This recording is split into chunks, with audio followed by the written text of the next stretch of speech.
Та бүхний амрыг ирээ. Эрдэм студийн дээрх сонсох сурч клубээс дотоод иргэх сургуулийн хэмжээнд өнгөрсөн 7 хоногт болж ирсэн үйл явдлын мэдээллийг танд хүргье.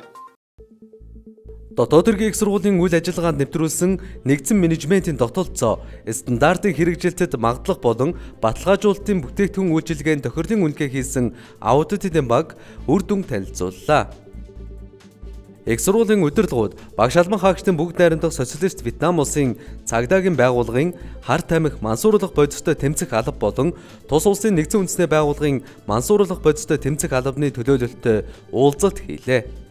Шинжлэх магадлал ухааны сургуулийн бичиг баримт судлал, мөр судлалын лабораториудын үйл ажиллагаанд итгэмжлийн үнэлгээ хийж эхэллээ.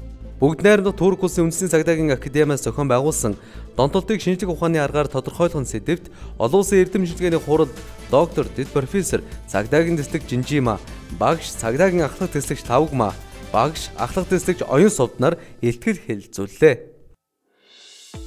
Цагдаагийн сургуулийн цагдаа судлал, бакалаврын сургалтын хөтөлбөрт хөндлөнгийн үнэлгээ хийж, дүгнэлт гаргахаар боловсролын магадлан итгэмжлэх үндэсний зөвлөлөөс томилогдсон шинжээчийн баг ажиллалаа. Дэлхийн Таквондогийн холбооны төв байгууллага Кукивон болон Монголын Олимпийн Таквондогийн холбооноос дотоод иргэх сургууль Таквондогийн тулааны зориулттай иж бүрэн хэрэгсэл гардуулан өглөө. Эрх зүйн нийгмийн ухааны сургууль, ахлагч мэрэгжлийн боловсролын сургуулиас технологи ашиглан үйлдэгдэж буй гендер суурилсан хүчирхийлэлтэд тэмцэхэд нэгдээ аяны хүрээнд постэр зургийн уралдааныг зохион байгууллаа. Төв номын сангийн дэрэгдэх уншигч номын клубээс уншсан номын тэмдэглэл хөтлөх уралдааны шилдэгүүдийг тодруулж шагнал гардууллаа.